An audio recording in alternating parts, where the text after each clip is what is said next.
क्या breast lift surgery के बाद स्कार्स दिखाई देंगे? हाय एवरीवन, मैं डॉक्टर मानसी ढिंडे हूँ। मैं एक बोर्ड सर्टिफाइड प्लास्टिक सर्जन हूँ और मैं दिल्ली में प्रैक्टिस करती हूँ। आज हम ब्रेस्ट लिफ्ट के स्कार्स के बारे में डिस्कस करेंगे।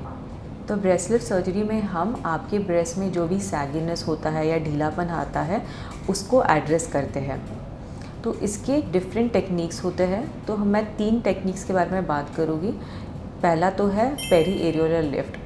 पेरी एरियोलर लिफ्ट में हम जो इंसिजन है वो आपके निप्पल एरियोलर कॉम्प्लेक्स के अराउंड देते हैं। ये उन पेशेंट्स में किया जाता है जिनमें बहुत माइल्ड डिग्री ऑफ सैगिंग है। दूसरा होता है एक लॉलीपॉप इंसिजन। लॉलीपॉप इंसिजन में हम जो इंसिजन देते हैं वो आपके निप्पल एरियोलर के अराउंड रहता है और वर्टिकली नीचे चला जाता है ब्रेस्ट क्रीज तक। ये उन पेशेंट्स में यूज़ करते हैं जिनमें मॉडरेट डिग्री ऑफ सैगिंग है। और तीसरा होता है इन्वर्टेड टी। इन्वर्टेड टी में हम जो इंसिजन देते हैं वो आपके निप्पल एरियोलर के अराउंड होता है, वर्टिकली नीचे जाता है ब्रेस्ट क्रीज तक और फिर ब्रेस्ट क्रीज के अलॉन्ग रहता है। ये उन पेशेंट्स में यूज़ करते हैं जिनमें बहुत ज़्यादा सिवियर सैगिंग है। तो ये 3 टेक्निक्स है जिससे हम ब्रेस्ट लिफ्ट सर्जरी कर सकते हैं। तो देखिए, जब भी हम कोई भी सर्जरी करते हैं तो आपका ये जानना ज़रूरी है कि कोई भी सर्जरी बिना इंसिजन दिए या बिना चीरा दिए नहीं होती है। लेकिन हाँ, कुछ टेक्निक्स है जिसकी वजह से हम जो इससे स्कार बनता है उसको कम कर सकते हैं। जैसे कि पहला है कि हम जो भी इंसिजन्स देते हैं हम बहुत ही अच्छे से प्लान करते हैं और उसको आपके जो नेचुरल स्किन फोल्ड्स है उसमें देते हैं। जैसे कि फॉर एग्ज़ाम्पल जब मैं पेरी एरियोलर लिफ्ट की बात करती हूँ तो जो इंसिजन है वो निप्पल एरियोलर के अराउंड देते हैं तो वो कैमोफ्लेज हो जाता है और आपको ईजिली नहीं दिखाई देता।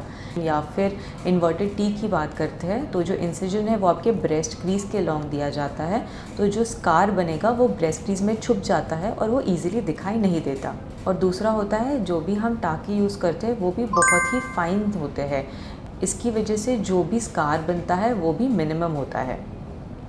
तीसरी चीज़, सर्जरी होने के बाद में हम आपको स्कार को मैनेज करने के भी तरीका बताते हैं। जैसे कि कुछ क्रीम्स बताए गए या ऑइंटमेंट बताए गए, सिलिकॉन जेल, सिलिकॉन शीट जैसे, जिससे जो आपकी स्कार की हीलिंग है वो अच्छी तरीके से हो पाए। नेक्स्ट, बहुत ज़रूरी है कि किसी भी सर्जरी के बाद कि आप एक बैलेंस डाइट लीजिए। आप स्मोकिंग, अल्कोहल, ये सारी चीज़ों को अवॉइड करिए। एक ओवरऑल हेल्दी डाइट की वजह से भी आपकी जो हीलिंग प्रोसेस है उसमें मदद होती है और स्कारिंग मिनिमम होती है। तो ब्रेस्ट लिफ्ट सर्जरी की वजह से स्कार डेफिनेटली रहेगा, लेकिन इन सारे टेक्निक्स से हम जो स्कारिंग है उसको मिनिमाइज़ कर सकते हैं and over a period of time जो भी स्कार है वो बहुत ही अच्छी तरीके से फेड हो जाता है। तो अगर आपको ब्रेस्ट लिफ्ट सर्जरी या फिर उससे रिलेटेड और भी कोई क्वेश्चन या डाउट्स है तो आप हमें कॉन्टैक्ट कर सकते हैं। We'll be happy to answer your questions.